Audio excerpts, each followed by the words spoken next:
الحاقة ما الحاقة وما أدراك ما الحاقة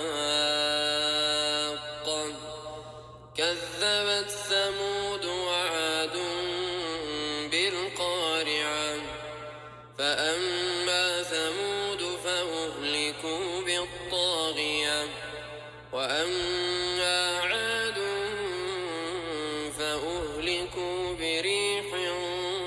صرصر عاتية سخرها عليهم 7 ليال و8 أيام حسوما فترى القوم فيها صرعى كأنهم أعجاز نخل خاوية فهل ترى لهم من باقية وجاء فرعون ومن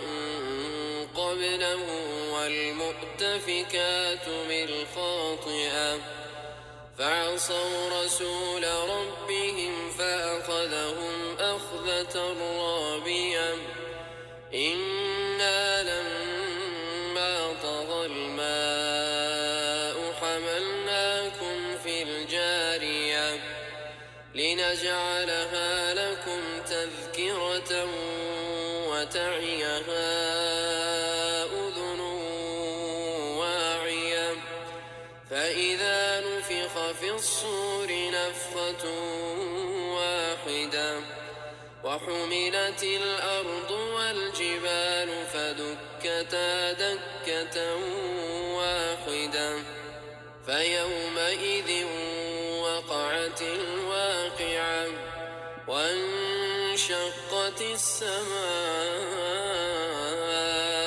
فهي يومئذ واهية والملك على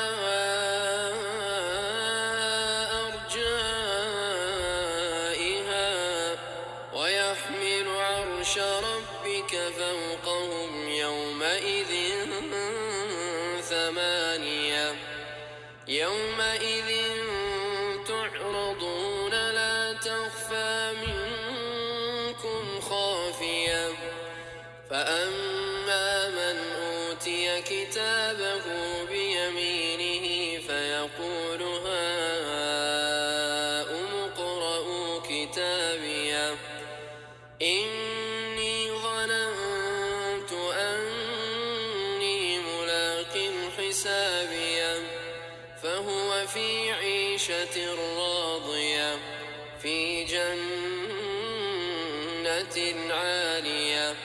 قطوفها دانية كلوا واشربوا هنيئا بما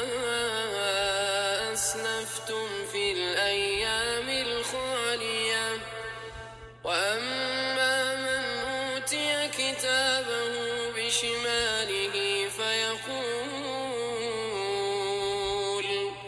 فيقول يا ليتني لم أوت كتابيه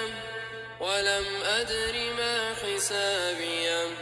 يا ليتها كانت القاضية ما أغنى عني ماليه هلك عني سلطانيه خذوه فغلوه ثم الجحيم صلوه ثم في سلسلة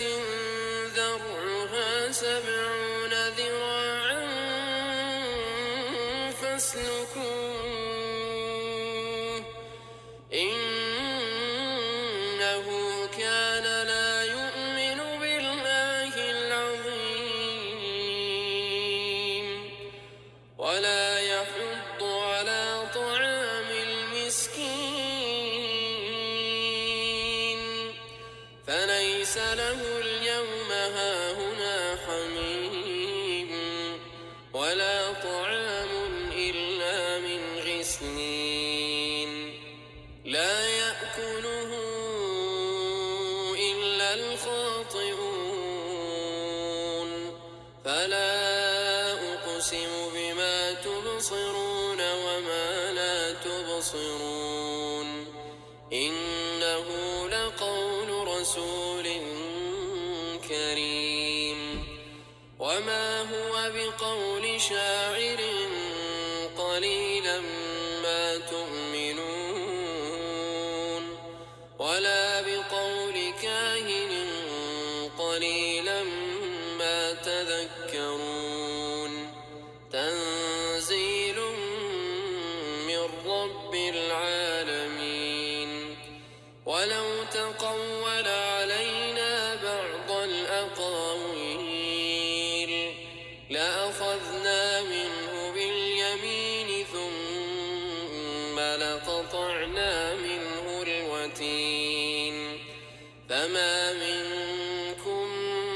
من أحد عنه حاجزين وإنه لتذكرة للمتقين وإنا لنعلم أن منكم مكذبين وإنه لحسرة على الكافرين وإنه لحق اليقين فسبح باسم ربك العظيم.